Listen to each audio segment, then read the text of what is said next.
Bonjour et bienvenue au podcast Au-delà des murs, le show qui a pour but d'inspirer la construction de bâtiments performants et écologiques. Je suis votre co-animateur Philippe. Et je suis votre co-animateur Jean-Sébastien. Alors, aujourd'hui, on rencontre Benoît Delorme, fondateur d'IsoSlab. C'est un concept de dalle structurale isolée. En fait, c'est une solution parfaite pour les bâtiments performants. Il va nous parler de pourquoi, en fait, c'est idéal. Évidemment, on va parler de fondation. On va parler des bénéfices d'une maison sans sous-sol, qui utilise en fait une dalle structurale, ou ce qu'on appelle aussi une dalle monolithique. On va aussi parler, en fait, du parcours entrepreneurial innovant, parce que derrière un nouveau produit, il n'arrive pas tout seul, là. Il n'accouche pas tout seul. Il y a vraiment un parcours. Ça fait quand même une dizaine d'années que Benoît roule sa bosse avec son entreprise, avec un produit innovant. Donc, on a quelque chose à apprendre à ce niveau-là. Évidemment, on va parler du parcours professionnel de M. Delorme. Salut Benoît, comment ça va? Ça va super bien, merci de votre invitation. Merci d'être là avec nous. Donc, allons dans le vif du sujet directement. Pourquoi une dalle monolithique? Bien, dans le fond, la clientèle qui demande une maison pas de sous-sol a soit des contraintes, soit problème de nappe phréatique haute, problème de roc, problème de terrain. Fait que soit qu'on y va avec une fondation protection de gel, ça veut dire avec des semelles, 4 pieds et demi dans le sol, avec une dalle flottante et non une dalle structurale à l'intérieur de la fondation. Fait que ça l'amène beaucoup d'excavation, du remblai, beaucoup plus de béton qu'une dalle monolithique. Une dalle monolithique, dans le fond, c'est qu'on intègre la partie structurale au périmètre qui est pris à même l'ensemble de la dalle. On tombe en ingénierie, comment on travaille l'armature pour redistribuer les charges dans tout ce pain-là. Il peut y avoir l'option aussi radier, qui est comme c'est comme si on avait un gros bateau. Dans le fond, ça va être une grosse dalle épaisse de béton qui va prendre 100% de la charge du bâtiment répartie sur 100% de la surface. C'est normalement un concept qui est assez dispendieux. Certaines personnes vont le designer de cette façon-là. J'en fais quelques jobs par année là, en radier, mais c'est pas le créneau numéro 1 à travailler. Tout comme les projets qui peuvent être sur des pieux, parce que quand on a des problèmes de sol, ça peut être relié sur des pieux. Fait qu'on peut installer IsoSlab sur des têtes de pieux. On fait peut-être 7, 8, 10 maximum par année de ces projets-là. Là, c'est des projets coûteux en ingénierie, puis en pieux, puis en armature, mais pour certains clients, on n'a pas le choix parce que le sol n'est pas bon. Ça a été du remblai ou c'est un sol instable. Puis là, si je comprends bien, on parlait un peu avant l'épisode, tu as toujours été un peu dans les fondations, tu étais dans les coffrages isolants. Donc, tu as toujours été dans ce monde-là de fondation. C'est quoi un peu ton parcours à ce niveau-là? Bien, j'étais entrepreneur général, puis moi, je suis un non-conformiste. Quand le monde va à droite, je suis à gauche. Fait que j'ai tout le temps été innovant dans mes techniques. Au début, quand j'étais entrepreneur général, j'ai été dans les premières cohortes, là, Nouveau Climat. Fait que j'ai tout le temps essayé de trouver des façons d'avoir des maisons plus performantes. Je trouvais qu'il faut changer, il faut innover. Fait que oui, j'ai travaillé des différentes techniques, que ce soit des maisons sandwich, avec des murs inertes pour régler les problèmes d'humidité, des maisons passives que je trouve le concept vraiment super comme structure. Fait que ça m'a amené à commencer à jouer avec le coffrage isolant. Le coffrage isolant m'a amené à jouer avec le polystyrène en masse. Puis il y a des choses que je trouvais pas logiques. Pourquoi on est obligé de, mettons, on va y aller avec un vide jardin, c'est une maison en flanc de montagne où il faut que tu protèges ta partie qui est au niveau du sol zéro. Tu es obligé de tout le temps creuser ton 4 pieds et demi pour protéger du gel. Puis il y a des techniques qui sont là, mais qui sont moins connues ou moins développées.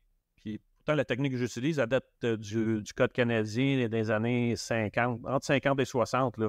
La protection de gel au périmètre avec un polystyrène, c'est dans le code, c'est là, la technique n'est pas nouvelle, là, mais le monde ne l'utilise pas. Fait que c'est là que j'ai commencé à développer, par le coffrage isolant, j'ai eu des contacts dans le polystyrène, puis là, j'ai mis à développer IsoSlab, des dessins, puis des concepts, puis pour pouvoir, parce que je trouvais que, tu sais, on escave 4 pieds et demi, 5 pieds de matériel. Fait que là, l'excavateur, il charge pour sortir le matériel, puis il charge pour te le ramener à l'intérieur. Fait que c'est des délais, c'est des coûts.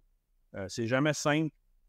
Fait que là, moi, je voulais travailler égal. Fait que mon idée du système IsoSlab, c'est qu'on scalpe égal, on travaille simple égal. C'est sûr que dans certains cas, mon ingénieur va dire, ben oui, ça prend plus épais de béton à telle place, il faut creuser pour descendre parce qu'on a des assises structurales pour le projet. Il y a des projets il y en a qui sont plus simples, il y en a qui sont plus compliqués. C'est la façon dans mon concept, c'était ça, là, c'est de rendre le moule de polystyrène le plus simple possible, puis l'excavation le plus simple possible. Parce que en innovation, l'innovation, ça répond à un besoin, ça répond à une problématique que les gens ont acceptée, où il y a un irritant qui est soit latent ou soit vraiment évident. Fait que l'une des choses, c'est la résistance au changement. Là, tu en as nommé une, en fait, c'est que les gens n'utilisaient pas, en fait, toi, c'est une jupe, en fait, là, Oui, c'est la jupe au périmètre, le jupette, là. C'est ça, qui protège ta dalle, en fait, pas juste la dalle, ta structure, dans ta fondation, du gel. Et pourquoi, tu as dit tantôt, les gens ne l'utilisaient pas, mais pourquoi les gens ne l'utilisaient pas? Je ne sais pas, un manque de formation ou d'information pour comprendre les isolants. Parce que dans le fond, dans mon concept, c'est que vu que je suis isolé, ben, je maintiens ma température naturelle du sol. Fait que ma géothermie qu'on a là, qui est tout le temps, on la maintient sur le bâtiment. Puis on la maintient jusqu'aux 4 pieds et plus, là, au périmètre, qui est la protection gel. Fait que le gel, lui, il descend, puis il va prendre la jupette, il va s'évacuer. Puis là, il va être en conflit avec ma chaleur naturelle du sol, puis le gel. Puis lui, il continue à s'évacuer en angle. Fait qu'il ne peut pas revenir bouger le bâtiment. C'est juste plate parce que le monde, souvent, ils ne réalisent pas qu'ils utilisent une partie de cette technique-là. Ceux qui construisent des descentes de cave, tu sais, une descente extérieure en béton pour aller au sous-sol, ils sont obligés de l'isoler. Puis souvent, ils vont mettre bien d'isolation en dessous de la semelle, en dessous de la descente, parce que sinon, le gel, lui, il descend, puis il lève la section escalier, mettons, pour le sous-sol.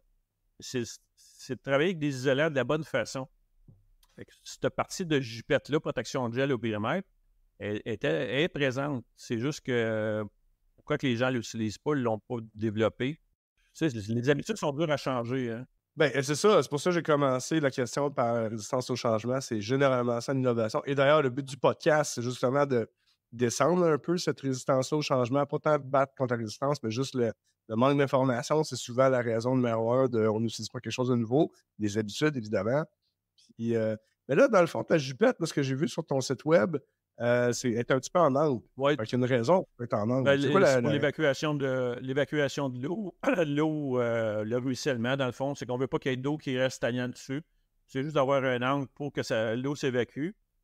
Puis si on met un drain français, ben, il va aller au bout de la protection de gel. Et chose qui n'est pas compris par tous les architectes et les ingénieurs, parce que je reçois des dessins, souvent, le drain, il est en dessous de la jupette au talon de l'assemblage. Il ne sert absolument à rien, sauf à prendre la nappe phréatique. Le monde ne réalise pas. Il va au bout de la protection de gel pour évacuer le coup d'eau. Donc, au bout de la jupe. C'est ça, au bout de la jupette. La jupe, ouais, pour évacuer le coup d'eau. L'isolant, là, il sert à garder la chaleur naturellement disponible dans le sol. Parce que tu as parlé de géothermie, là, mais des gens qui vont entendre géothermie comme la pompe à chaleur géothermique, là. En fait, géothermie, ça veut dire la thermie, c'est la chaleur. Géo, ça veut dire celui de la terre. C'est la chaleur, en fait, du soleil, essentiellement, à notre hauteur, parce qu'on est proche du sol. Là, fait que c'est pas tant la chaleur du sol, c'est vraiment la chaleur du soleil qui est emmagasinée. Vu que la terre, c'est une grosse masse thermique, mais c'est cette chaleur-là, en mettant un isolant, on empêche, en fait, le transfert de chaleur de la terre vers l'extérieur qui est froid à ce moment-là. Fait que là, elle a la protection du gel en réalité. Très bien expliqué. Puis Benoît, parle-moi un peu, là, on rentre dans le concept déjà de la jupette, mais décris-nous un peu le système d'IsoSlab. C'est quoi, qu'est-ce qui est vraiment innovant? Puis en termes un peu plus techniques, là. OK. Je reviens à mon explication tantôt. Quand j'ai conçu l'IsoSlab, c'était de travailler, sur un plateau égal.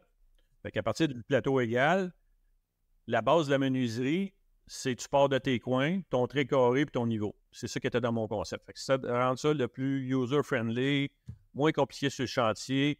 Que, je te dirais, j'ai au-dessus de 80% de ma clientèle, c'est de l'autoconstructeur, est capable de réaliser facilement avec le manuel ou le guide de chantier. Fait que les composantes, dans le fond, sont précoupées en paires de coins, les coins extérieurs. Puis sinon, c'est du module droit. Les coins internes, avant, au début, parce qu'on apprend au travers des années, hein, on corrige puis on améliore des choses.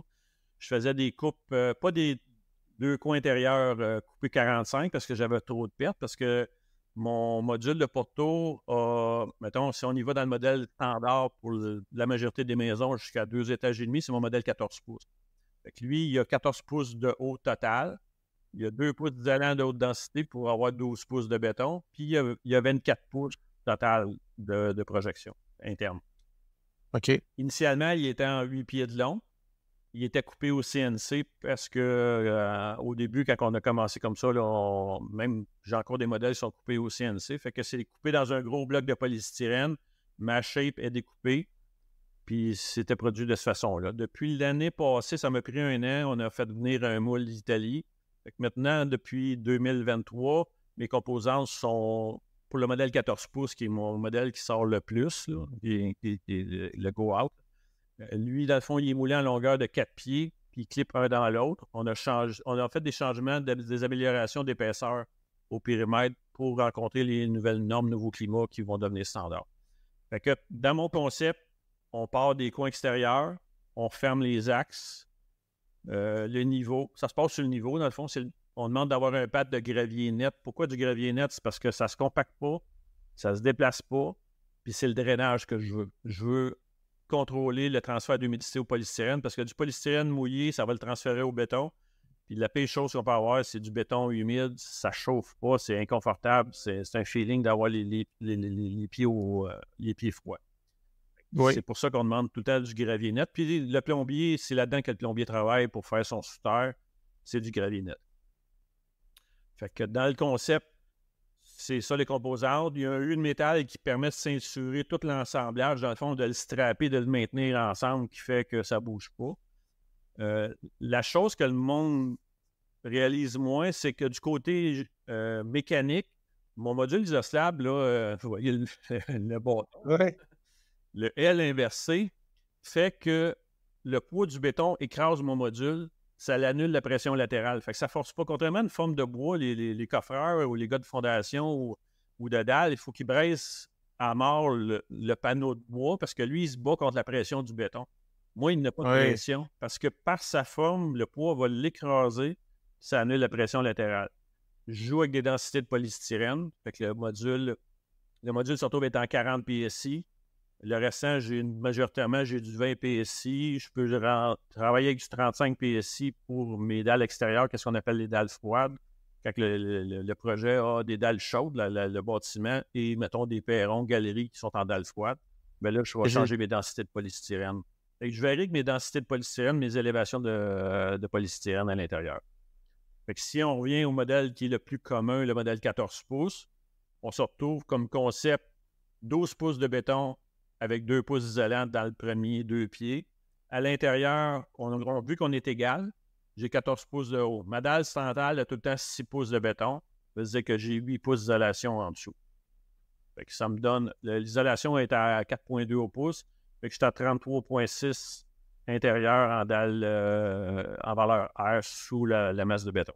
La raison de mettre le tour plus épais en béton, c'est structural. Oui, c'est la dalle monolithique. Fait que c'est comme si la semelle est intégrée dans l'assemblage. La différence que j'ai par rapport à d'autres concepts, c'est que côté ingénierie, la technique vient du militaire américain pour les aéroports, qui fait que c'est une armature style crochet qui va prendre la charge au périmètre qui va renvoyer vers l'intérieur. Fait que normalement, c'est une armature qui a 6 pieds de long, qui redescend à 8 pouces, qui revient à 12 pouces, puis il y a des perpendiculaires dedans. Les ingénieurs, que le monde reçoive des plans avec des designs de base, c'est qu'ils travaillent l'armature linéaire comme une semelle. Fait qu'eux autres sont tout le temps obligés d'avoir des 24, 26, 32 pouces de béton au bord parce qu'ils ont, mettons, 4 rods avec des crochets autour qui tiennent l'armature en ligne vraiment comme une semelle linéaire, mais il n'y a pas de transfert de charge à l'intérieur. Fait que ça fait tout le temps beaucoup plus épais de béton, plus d'armature au périmètre, au lieu d'utiliser le transfert de charge vers l'intérieur dans le béton avec l'armature.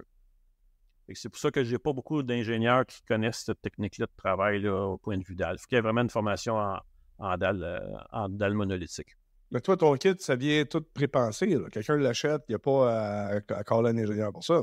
Au travers du processus, les premières années, on avait une mauvaise presse des dalles monolithiques. C'est le garage fait boboche là, par Joe Blow. Ça a bougé ou ça n'a pas bougé.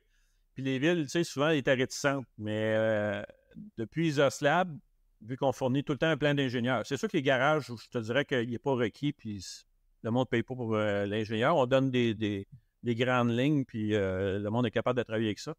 Mais pour tout ce qui est maison, maintenant, le plan d'ingénieur, il est demandé, dans le fond, c'est le côté légal pour la municipalité. Pour le permis, puis c'est ma garantie aussi, c'est notre ingénieur. Notre ingénieur va designer, dire, ben oui, ça prend de l'armature à telle place parce que j'ai un point de charge X, j'ai une division porteuse, j'ai une colonne interne.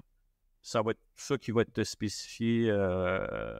Fait que je ne peux pas produire si je n'ai pas mon plan d'ingénieur parce que c'est là que je vais faire des correctifs de matière ou d'ajustement de modules.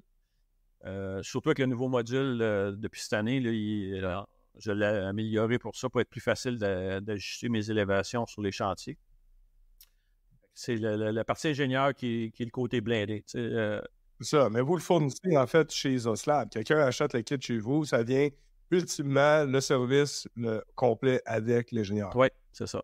Tu n'as pas le choix. Ce que je comprends, c'est pour justement garantir. De toute façon, les villes le demandent. Ouais. Puis, fait qu'il tu n'as pas besoin d'engager quelqu'un d'autre à part. Non, c'est ça. Puis souvent, c'est mieux de prendre notre ingénieur, pas parce que c'est mon ingénieur. De toute façon, mon ingénieur coûte moins cher parce que j'ai une entente de volume avec, puis il connaît ma recette, dans le fond. Il fait juste adapter. C'est 3 points. C'est la localité qui nous donne le cycle de gel de la quantité de neige, l'architecture du projet qui va dire, ben, OK, c'est un toit 2 pans, monopente, 4 pans, toutes les charges. Puis le 3e point, c'est le type de sol. Puis pour l'information du sol, le monde souvent pense qu'on est obligé de prendre un test de capacité portante. On ne travaille pas avec ça, c'est beaucoup trop dispendieux. On prend des références. La majorité des clients qu'on a, ils ont des installations septiques. Fait qu'on prend la partie granulométrie, la première partie du rapport qui nous explique qu'est-ce qu'on a comme matière, comme sol. C'est-tu du sable, c'est-tu de la terre, c'est-tu du roc? Fait que c'est ça qui est en référence. Puis là, l'ingénieur, il établit une valeur de résistance. Plus, il faut être honnête, l'ingénieur, il se met un buffer de protection. Ah oui. Là, ça fait partie de l'ingénierie. Ah oui, fois 2, fois 3. Là, c'est 4,5 de bac là, pour apprendre ça. Exact. Le facteur de sécurité. C'est ça. Exact. Mais là, tu me parles je comprends, c'est brillant d'utiliser en fait l'information qui va être requise de toute manière pour les installations septiques. Mais est-ce qu'on pourrait construire en ville une dalle monolithique? Attends, je pose ma question autrement. Est-ce que quelqu'un aurait un intérêt à bâtir une dalle monolithique en ville? On va oublier l'île de Montréal pour 2 problématiques. L'île de Montréal, en partie, devrait juste être construite, mais en tout cas, une bonne partie de l'île devrait juste être construite sur pieux. OK. Parce qu'au Québec, on a une région qui est à problème, qui est normalement Montréal. Les cas les plus connus, c'est Valleyfield, La Chute. Cette partie-là, c'est une glaise à changement de volume. C'est l'ancienne mer de Champlain. Puis ça, c'est une glaise à changement de volume par la nappe phréatique. Parce que dans le fond, on a 2 types de glaise. Cette glaise-là, qui, elle, si elle s'assèche, elle shrink, puis là, on se retrouve avec des cavités. Souvent, à Montréal, le monde va dire « Ah, mais ma bâtisse a bougé, j'ai été obligé de faire pieuter. » C'est parce que la nappe phréatique, elle a baissé, la glaise, elle a diminué, puis là, on se retrouve dans le vide. Les autres glaises qu'on a au Québec, qu'on va dire, mettons, qu'est-ce que j'appelle, moi, les glaises bleues, les glaises à poterie, là, que même elle, si elle sèche, elle va croûter sur le dessus, mais elle ne bouge pas. Elle est stable, mais elle n'aime pas le gel. Elle gonfle au gel. OK. Mais vu que je suis protégé du gel, je suis constant dans ma géothermie, elle ne bouge pas. Fait que, je te dirais, la problématique, c'est Montréal, Valleyfield. Dans ce temps-là, on est tout le temps au pieu. Là. C'est pieuté avec une dalle sur les têtes de pieu.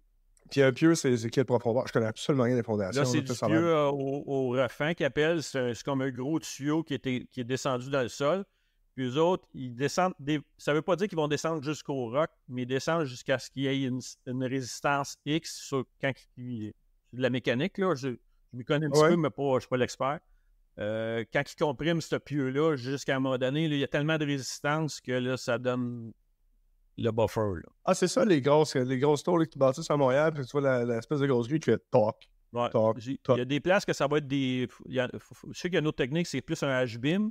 Ceux que moi je connais plus dans le résidentiel, c'est plus comme un tuyau. Mais c'est le même principe. Tu arrives au max de compaction.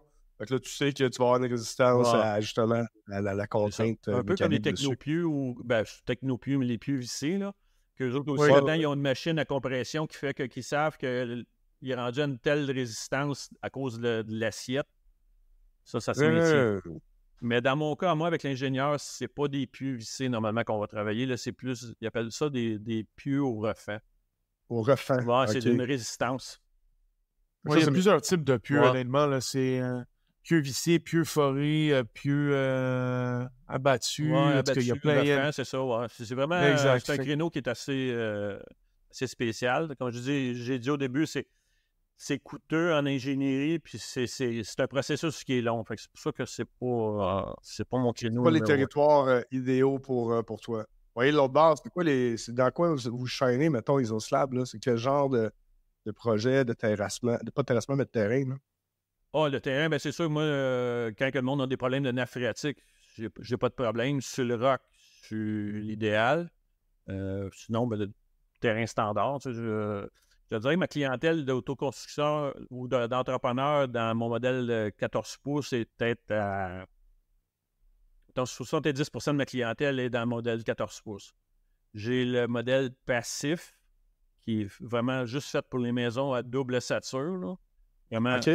vraiment performant, qui est dans le fond la même partie mécanique que le 14 pouces. Ça veut dire les mêmes épaisseurs de béton, c'est juste qu'on l'a pimpé en isolation. Fait qu'au lieu d'avoir 3 pouces d'isolant au périmètre, puis 8 pouces d'isolation sudale, ben là, je monte à 12 pouces d'isolation sudale, puis au périmètre, je suis à 8 pouces d'isolant. Fait que tu sais, je suis pimpé en isolation sur tout parce que ce type de construction-là, c'est ça qu'on veut. On veut de la hyper-performance de l'enveloppe pour de l'économie de chauffage, climatisation. Quel pourcentage de tes projets, tu dirais, qui sont de ces niveaux-là? Puis, pour ajouter aussi, on parlait au début, tu n'es pas aussi juste au Canada.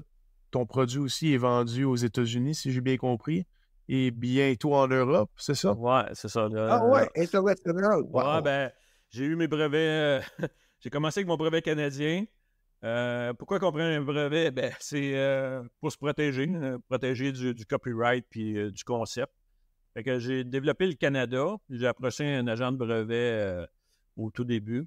Mais le Canada, c'est tout le temps long. C'est tout le temps plus long. Fait qu'on a déposé US.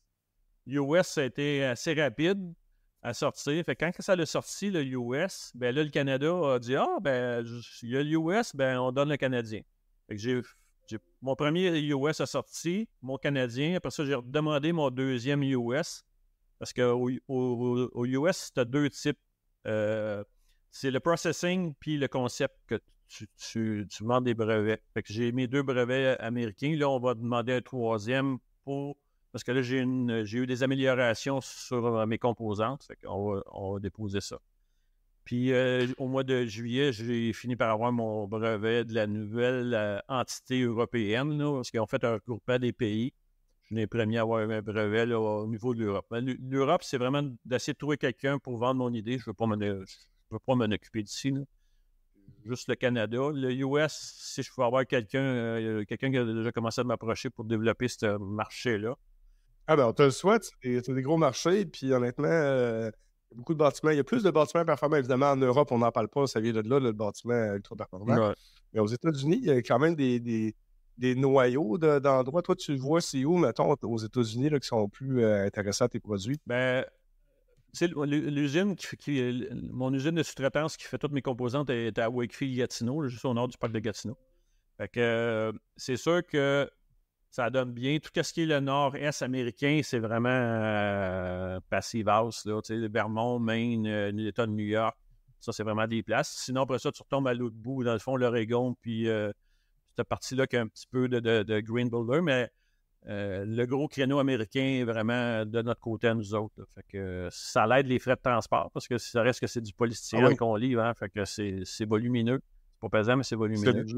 C'est ça.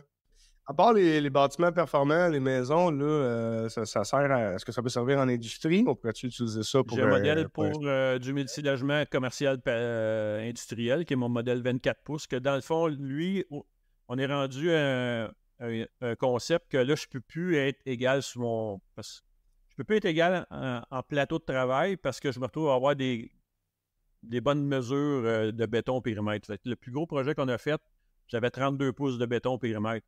Mais je ne peux pas avoir 32 moins. Mon épaisseur de polystyrène à l'intérieur, ça ne marche pas. Fait que lui, on va creuser le périmètre parce qu'on a besoin de plus épais de béton. Puis on remonte l'intérieur pour avoir tout le temps mon 6 pouces de béton. Avec, dans ce temps-là, on baisse à 5 pouces d'isolation. Mais lui, il est vraiment fait pour des grandes surfaces, que ce soit du commercial, industriel. Là, j'ai un petit peu de cette demande-là. L'agricole, j'ai eu de la demande, mais ça ne sort pas parce que souvent, le monde, il y a trop d'isolation. Le monde ne veut pas d'isolation, il ne veut pas mettre autant. Puis, mettons, multilogement, on peut sortir un 6plex, 8plex, 12plex avec une dalle monolithique. Ouais. Oui, j'en ai quelques projets de fait. Parce que pour les bâtiments passifs, c'est plus facile de se rendre avec de rencontrer en fait les requis techniques Passive House. Plus tu as de logements, plus le bâtiment il est gros dans le fond. Là. Fait que, une dalle monolithique, ce serait avec les 8 pouces d'isolation que tu parlais, le 12 pouces là, sous la dalle, là, ça prête bien en fait. Oui. Même j'ai eu des clients qui ont pimpé même mon modèle 18 pouces parce que dans le calcul, parce que souvent dans le passif, là, ils vont faire des calculs de performance. Puis de 12 pouces, on avait monté à 14 pouces sous dalle parce que lui, il avait calculé que dans son logiciel, la façon de moi, c'était requis. J'ai de la demande dans le passif. C'est sûr qu'il n'y a pas tout le monde qui va jusqu'à l'accréditation, là, parce que ceux qui ne connaissent pas le principe de passif, là, tu peux prendre des concepts, mais tu peux aller jusqu'à certification. Certification, c'est vraiment une coche complètement à part. Là. C'est demandant là, en investissement puis en point technique. Là. Pourquoi les gens ne se rendent pas à la certification? C'est 99% des gens, c'est exactement le discours que tu as dit là. Ils vont prendre du pick and choose, ils vont faire le meilleur possible qu'ils peuvent, mais ils ne vont pas aller chercher chez la certification. Et de l'autre bord, y aurait-tu un intérêt à aller chercher le tag? Ouais, il y a quelque chose dans la formation, c'est parce qu'on donne peut-être trop les références européennes. Pourtant, il pourrait se mettre avec les références américaines qui seraient plus faciles à atteindre, puis avec des matériaux qu'on aurait ici, là, puis il y a des contraintes de matériaux, puis ça se passe surtout aux fenêtres, là, aux fenêtres de la ventilation, tu le sais, là, avec le minotaire, point de vue ventilation, climatisation. Mais je pense que le gros point numéro 1, c'est les matériaux, le type de matériaux, puis les fenêtres. Là. Je sais qu'il y a des compagnies qui commencent à ouvrir un petit peu plus le marché à ce type de produit-là, mais ça reste que c'est du haut de gamme. Voilà, c'est ça, exact. En termes d'isolation, c'est quel isolant que tu utilises pour tes formes? Tu m'as dit que ça doit être quelque chose qui est assez épais et assez fort pour la compression, il doit être structural. Là. Nous autres, on travaille avec du polystyrène expansé. Fait que c'est à vapeur d'eau, c'est le plus écologique parce qu'il y a le extrudé. Mais l'extrudé est à base de gaz, puis il perd son gaz après 3-4 ans, il redevient la même valeur isolante qu'un expansé, mais tu as payé plus cher. Le problème du extrudé, c'est qu'on ne peut pas le découper. Il n'est pas fait pour être découpé parce que par sa densité, par la façon que les molécules sont faites, c'est plus dur à me faire des shapes. Fait que dans le cas de mon modèle 14 pouces, que maintenant, il sort d'un moule, dans le fond, en longueur de 4 pieds, puis il est moulé. Fait qu'on fait notre production 1 fois ou 2 fois par année de composantes. Quand je tombe dans mon modèle, quand je suis parti dans mon concept, j'avais un petit modèle 12 pouces qui a roulé les premières années. Puis j'avais mon modèle 14 pouces. Le modèle 12 pouces, c'était plus pour les petits garages. Puis lui, je l'ai mis de côté. Pas parce qu'il ne faisait pas le job. Ma problématique que j'avais, c'est que mon dégagement au sol entre le dessus de ma dalle puis le sol fini était trop mince. Puis là, on se retrouve, les revêtements extérieurs de bois, tout ça, ne sont pas faits. Tu sais, les manufacturiers demandent, mettons, un minimum de 6 pouces ou 8 pouces de dégagement pour la pluie, la neige. Ouais. Fait que je l'ai laissé tomber. Fait que c'est juste 14 pouces. On se retrouve à avoir une composante. Et il est tout d'un morceau. Quand j'ai développé mon modèle passif, là, j'étais rendu tellement avec des composantes tellement volumétriques. Volumineuses, c'est ça. De polystyrène. Les gars vont m'arracher la tête sur le chantier. Travailler avec une composante qui a 18 pouces de haut par 32 pouces, essayer de niveler ça, travailler ça sur le terrain. Fait que là, j'ai changé mon design à 2 composantes. Fait que j'ai un pad qui fait la partie basse, qui a 6 pouces de haut, 48 pouces de long, 32 pouces de large. Elle a une groove, puis elle a une queue d'aronde dedans. Fait qu'elle a un dovetail, elle a une queue femelle. Puis mon muret qui fait la partie latérale est une deuxième composante qu'on clip dedans. Le fait qu'il y ait une queue d'aronde entre les deux, ben on peut être croche en bas un petit peu, puis ajuster l'autre en haut, parce que j'ai une marge d'ajustement dans la queue d'aronde entre les deux. Puis on gèle ça à l'uréthane. Fait que sur le chantier, pour un menuisier ou un particulier, c'est beaucoup plus facile d'installation et d'ajustement. Le modèle commercial, ben dans le fond, c'est qu'on prend la même base. Le muret, il est un petit peu plus rapetissé. Dans le fond, on maintient 4 pouces en haut. Puis lui, on peut l'étirer, que ce soit 18, 24, 32, 36 pouces de haut. Lui, c'est tout du custom. Fait que c'est ça dans mon concept de composante. À l'intérieur, ben, c'est, mettons, plusieurs rangs d'isolation pour atteindre les élévations. Fait que si on revient à notre 8 pouces qu'on avait tantôt, il y a un premier rang de 2 pouces, un deuxième de 3 pouces, puis le dernier. Normalement, dans mon kit, ça vient qu'un isolant qui s'appelle Hydropex. C'est un isolant avec des pocs pour pouvoir mettre le chauffage radiant au PEX, là, le tubing directement clippé dans le dernier rang d'isolation. OK. Moi, je préconise plus de mettre le radiant dans le dernier rang d'isolation. Ça permet d'avoir une constance. Oui, il est à 6 pouces de la surface. Il pourrait être mieux que ça pour masse thermique, pour atteindre ma masse thermique, mais le différentiel entre être surélevé puis complètement dans le fond est minime, sauf qu'on n'a pas de tracas de savoir quand tu viens pour faire des modifications puis tasser une division, ben, tu n'as pas à penser que tu peux frapper un tuyau avec du glycol ou de l'eau dedans. Là. Fait que, il y a une constance d'élévation dans l'assemblage avec cet isolant-là. Intéressant. Tu parlais tantôt, là, c'est assez simple, les menuisiers ou les autoconstructeurs, d'ajuster là, le kit en chantier. Mettons la dalle, est-ce que ton concept, c'est-tu plus compliqué, plus simple qu'une fondation standard pour un menuisier ou ça change absolument rien?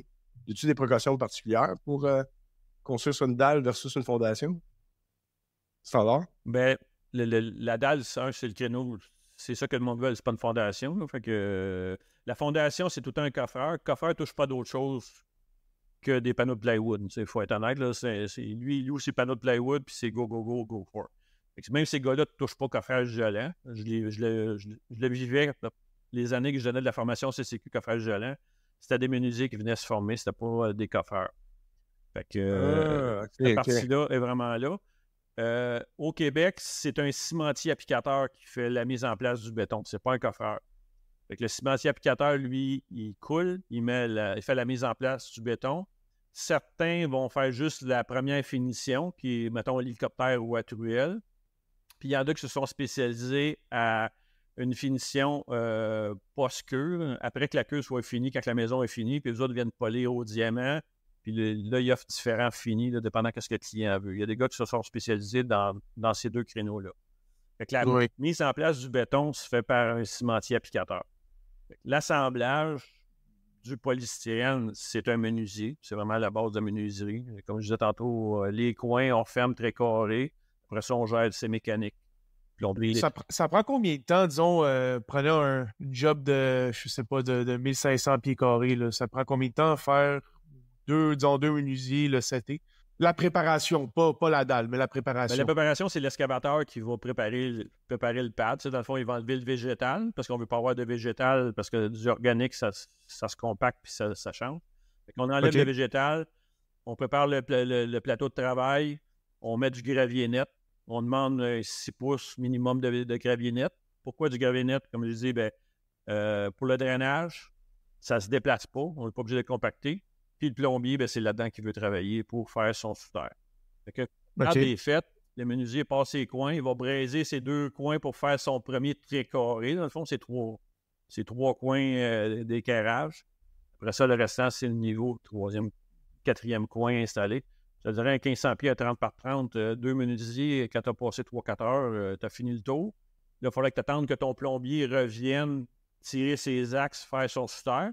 Parce que là, dans le fond, l'excavateur va avoir déjà rentré, si on y va en installation avec une fosse septique. Il va avoir rentré déjà son BNQ, son tuyau blanc à partir de la fosse septique dans l'emprise de la maison. C'est là que le plombier va aller raccorder son ABS. S'il veut rentrer l'électricité souterraine, il va poser son tuyau d'électrique, puis la sleeve pour le puits, puis le fil pour le puits. Fait que ça va être rentré à l'intérieur de l'assemblage.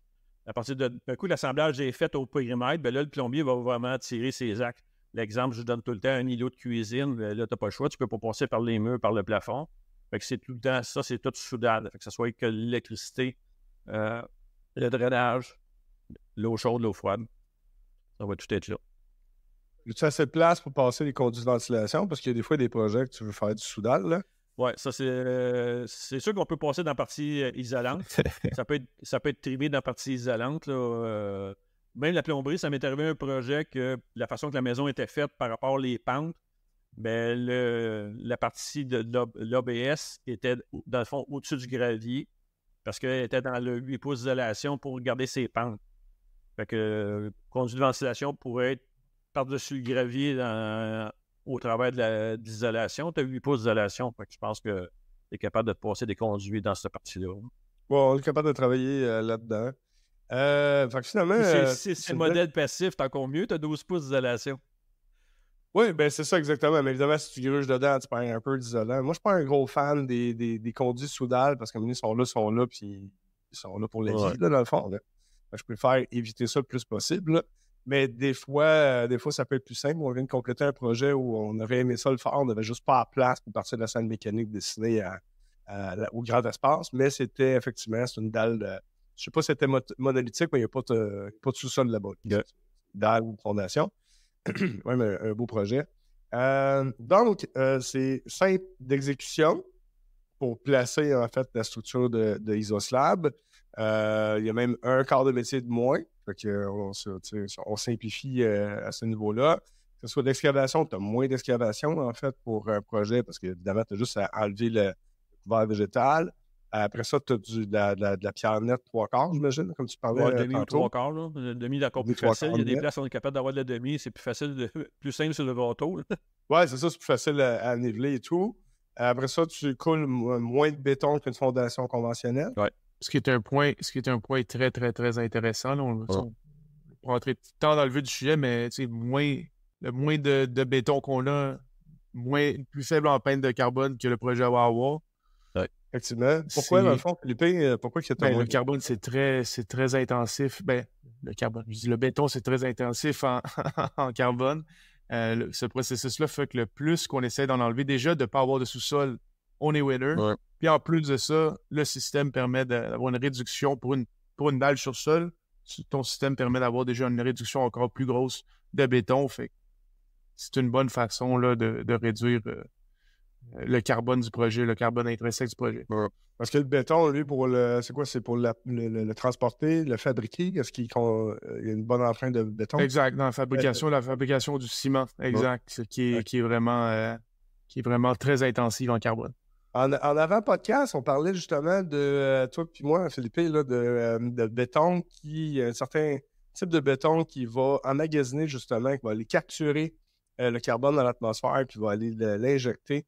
Tu es-tu au courant de ça, Benoît? As-tu entendu parler de ça? Je sais qu'il y a des nouveaux bétons qui sont en marche, mais entre les nouveaux concepts et que des plans de béton puissent l'offrir dans différentes régions, il y a tout un délai. Là. Je sais que j'ai des clients sur certains projets plus écologiques qui demandent d'avoir du ciment là, qui a eu du rejet, en tout cas d'intégrer dedans, là, parce qu'il y a certains bétons qui peuvent être plus écologiques.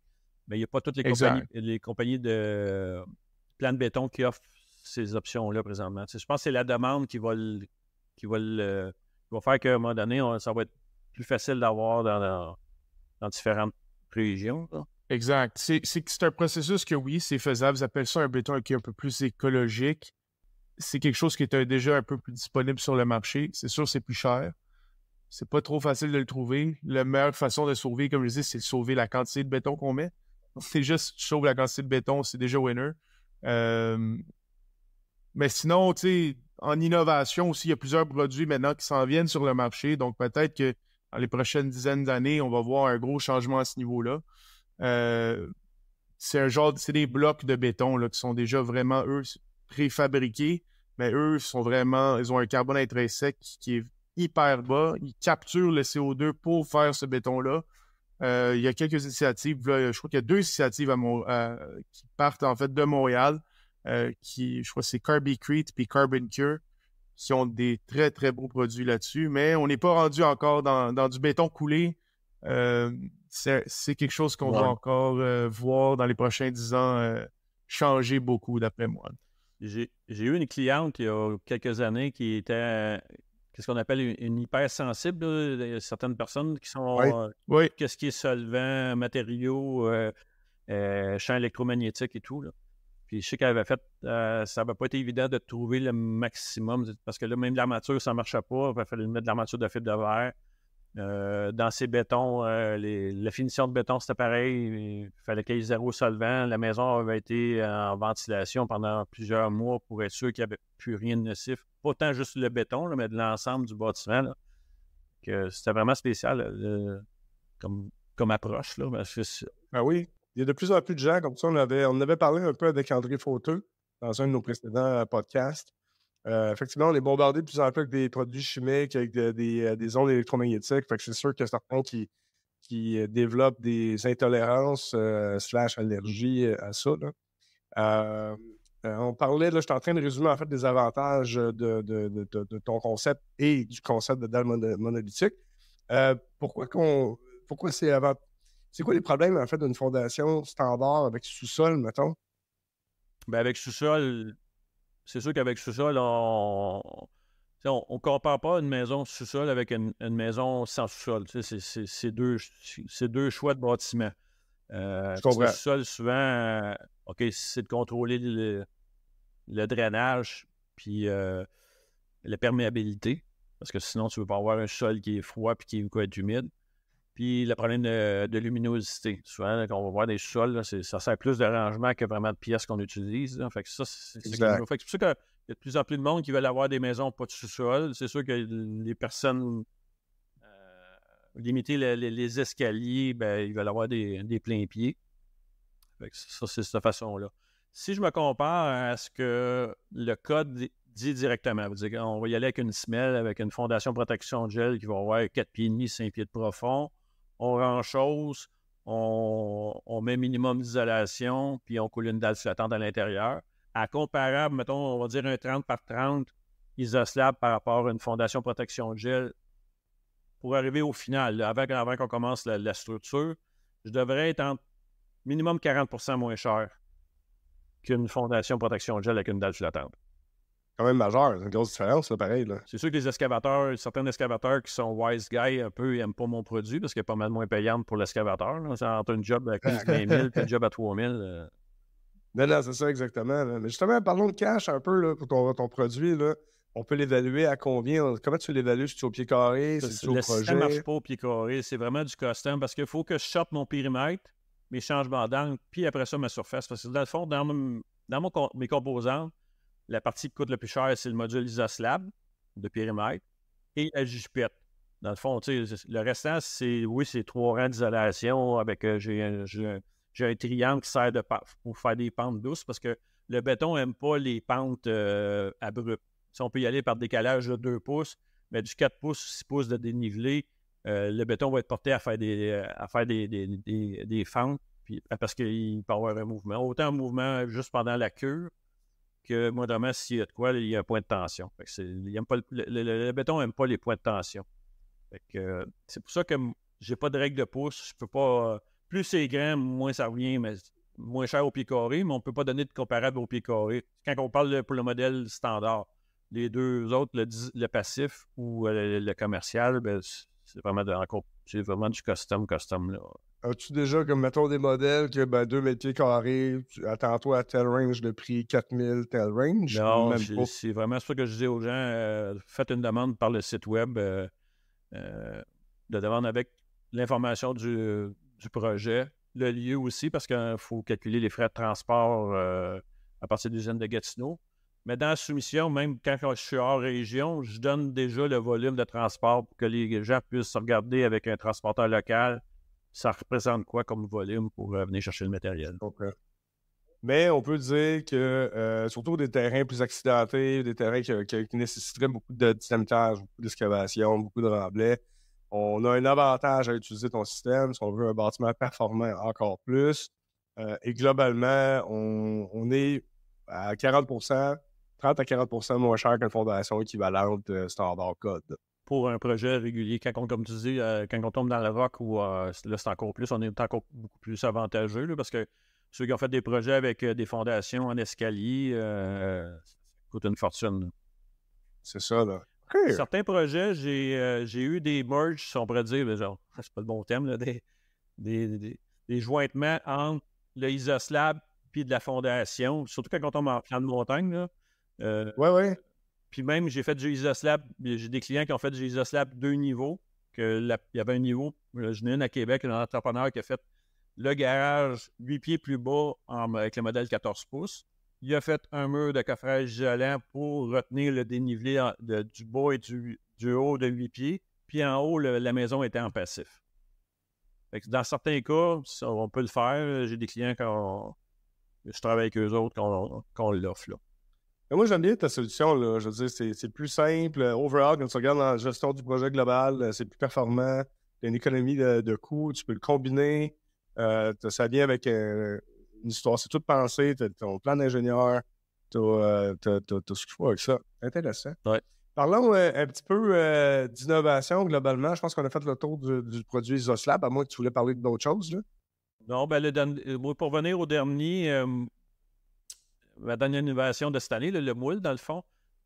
Les autres années, comme le passif puis comme le commercial, je suis obligé de faire des composantes. Quand le GM arrivait avec des places où j'avais un point de load, là, que ça me prenait, mettons, 14, 16, 18, 20 pouces de béton, mais j'étais obligé de faire une composante custom découpée au CNC pour ajouter.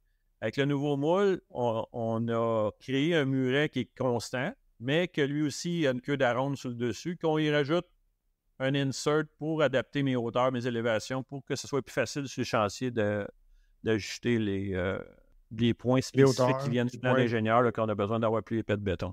Fait que c'est simplicité. Le mot-clé là-dedans, c'est performance et simplicité là, d'exécution en chantier. Là. Je comprends. Innovation, j'ai un petit peu d'expérience là-dedans, une petite formation comme ça, puis on est en train d'innover sur certains produits. Fait que je vois un peu le genre de parcours que tu as dû traverser. Ton idée est venue de où, en fait, à la base?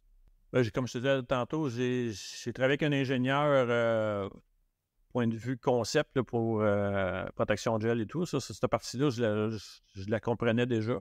Fait que j'ai commencé à peaufiner mes dessins à moi pour concept de constance, facilité d'installation. Je comprends. Le plus, c'est du moment. De manière, l'idée est arrivée dans ta tête, c'est parce que c'est juste une illumination divine ou tu as rencontré un problème et tu as fait regarde là, il faut que je développe une solution pour ce problème-là. Dans le coffrage de lab et des constructions que je faisais, quand on arrivait avec c'était les vides jardins qui étaient. Je trouvais que c'était illogique de creuser dans le bas de la montagne pour se protéger 4 pieds et demi, pour tout cacher tout ça, pour commencer à zéro. Avec le coffrage isolant, on offrait l'alternative de baisser d'un pied, juste d'un pied au lieu de 4 pieds et demi, puis mettre un isolant en pente. T'sais. On l'avait déjà là, parce qu'un isolant, un pouce d'isolant équivaut en théorie à un pouce d'excavation. C'est comme référence. Ballpark, là. C'est ça. Ouais. Là, pourquoi on n'est pas capable de remonter ça encore un peu plus haut avec la polystyrène? Il y a des façons de travailler. On a des polystyrènes qui ont des densités. Ils font des autoroutes. Aujourd'hui, ils servent du polystyrène pour protéger du gel puis de la masse thermique. Puis le poids aussi, parce qu'il y a une problématique qui est réparée par le polystyrène pour les autoroutes. Parce que dans le fond, au lieu de mettre un poids de X mètres cubes de terre, ils mettent du polystyrène. Fait que c'est stable. Ce côté-là, La technique était là. D'introduire, de transférer dans le fond quelque chose. Ça arrive souvent, ça. Il y a une technologie ou une technique qui existe dans un autre domaine, tu fais un transfert dans un domaine qui, en ce moment, ne l'avait pas, puis tu l'adaptes. Fait que ça fait partie de l'innovation. Là, tu es allé voir après ça Tu as confirmé ton idée au niveau technique. As-tu eu de l'aide d'Investissement Québec ou des organismes d'innovation au Québec? Toi, tu es allé all-in de ton bord tout seul. Ouais. Au niveau de la protection intellectuelle, comment tu t'es débrouillé là-dedans? Parce que c'est un univers en soi, là, l'API. Là. Ben ça, c'est... j'ai engagé un agent de brevet qui est vraiment spécialisé là-dedans, puis on a monté les demandes officielles, là, puis les dessins techniques, puis comment expliquer, puis être sûr qu'il n'y a pas de conflit. Je te dirais qu'il y a... Si tu regardes dans tout le web, il y a 2 autres produits qui font... Ben, les autres, ils vont plus en radier, là, que ce que j'expliquais au début, là. Un moule pour faire un système de dalles monolithiques radiées. Mais je trouvais qu'il me manquait trop de choses. Pas de facilité d'installation et de constance rigide, là. Fait que faut pas jouer dans cette façon de faire là. J'ai amélioré des petits points, mettre une coche dans le talon de mon module parce que quand je veux que ma jupette, je veux qu'elle tienne là, puis donner un angle pour que ça ait l'égouttement. C'était du peaufinage là, au fur et à mesure. As-tu eu des concepts qui ont totalement fail ou ça a toujours été comme une bonne base qui a été améliorée? Ben, comme je te disais, au début, j'avais le modèle 12-14. 12-14, puis quand j'ai inventé mon passif, j'ai essayé de garder comme un 16 qui était pour avoir juste une pouce de béton. Là. Dans le fond, les concepts restaient les mêmes, mais j'avais moins épais de béton pour des plus petits projets. Puis j'avais pas de réponse. Puis il n'était pas adapté vraiment à la clientèle. Fait que les autres, on les a sortis out. Parce que des fois, tu as des bonnes idées, tu penses que c'est bon pour ta situation, de ton point de vue, puis des fois, il y a personne qui veut l'acheter ou qui le comprend, ou c'est comme le code QR, là, ça fait longtemps ça existe le code QR, mais ça fait comme juste une couple d'années qu'on le voit vraiment. Ouais. Il était juste arrivé trop vite, ou l'iPad de Apple. Windows avait sorti une couple d'années d'avant, mais c'est juste le marché n'était pas prêt à ça. C'est sûr que j'ai été dans le coffrage isolant, puis j'ai vu l'approche de travailler par des centres de matériaux, offrir le coffrage isolant par les centres de matériaux.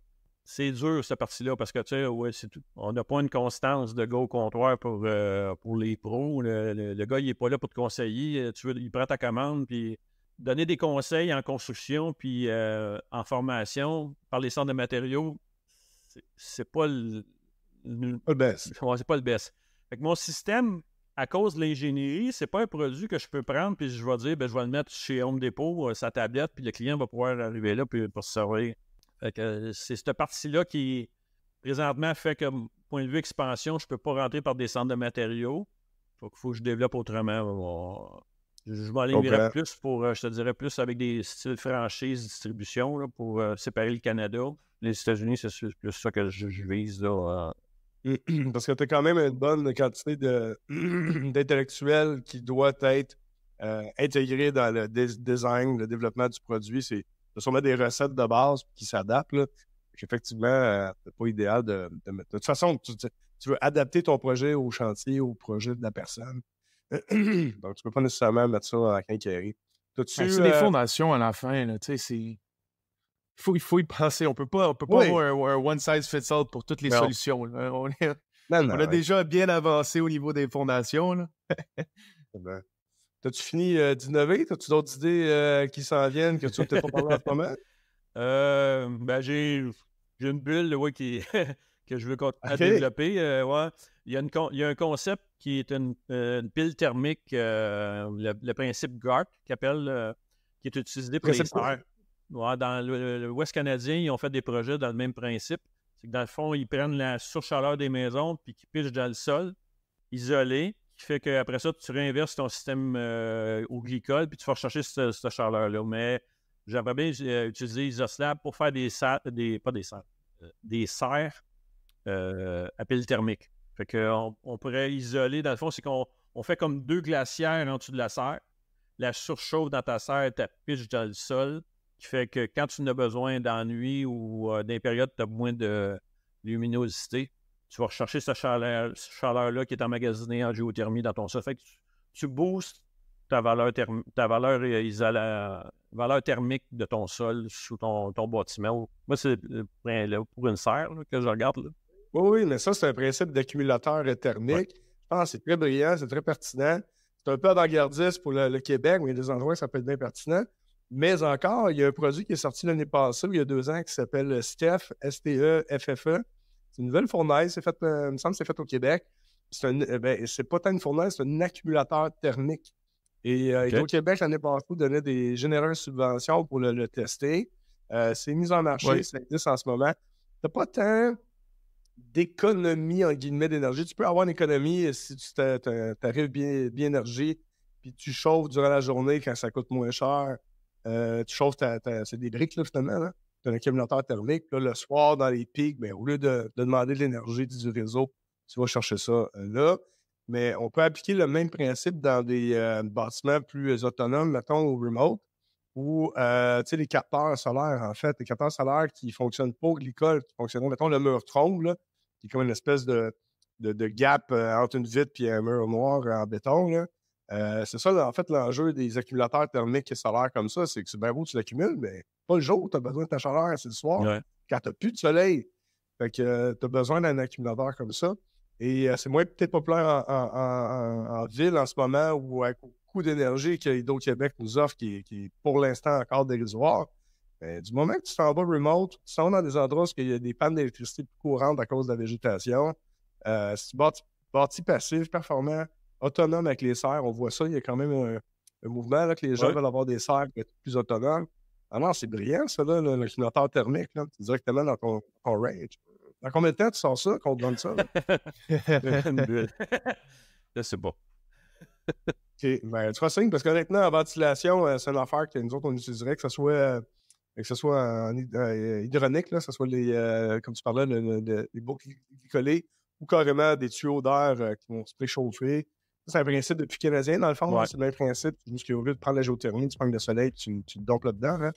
Mais c'est vraiment intéressant, ça, Benoît. Écoute, merci d'avoir été avec nous aujourd'hui. Je connaissais un peu ton produit, ça fait une couple d'années qu'on se parle, mais là, je le comprends un peu plus. Puis, évidemment, je suis tout le temps vendu. On reçoit des gens. OK, ouais. Le prochain bâtiment, je vais faire, c'est ça. C'est cool. Où on peut te rejoindre, en fait, Benoît? Ben, par le site Isoslab, là, c'est la façon la plus simple. Téléphone. Le téléphone sur le site, là, j'essaie de donner le maximum de services à mes clients. Excellent. Fait qu'on tape dans Google Isoslab, on va te trouver. Ouais. Et, excellent. Merci beaucoup d'avoir été avec nous aujourd'hui, Benoît. Merci beaucoup, Benoît. C'était une très, très belle discussion.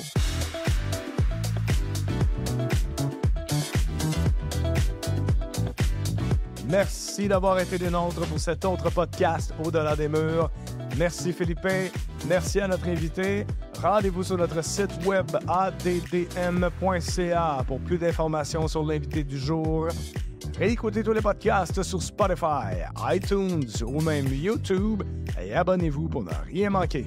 Commentez les podcasts, faites-nous part de vos suggestions et échangez directement avec nous sur LinkedIn, Facebook et Instagram ou envoyez-nous tout simplement un courriel à info@addm.ca.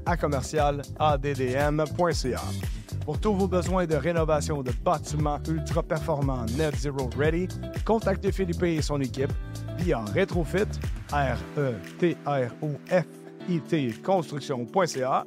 Pour la ventilation, le chauffage et la climatisation de votre projet d'inspiration Passive House, eh bien, rendez-vous sur la boutique en ligne de Boursier, BOURCIAR, ventilation.com pour contacter notre équipe.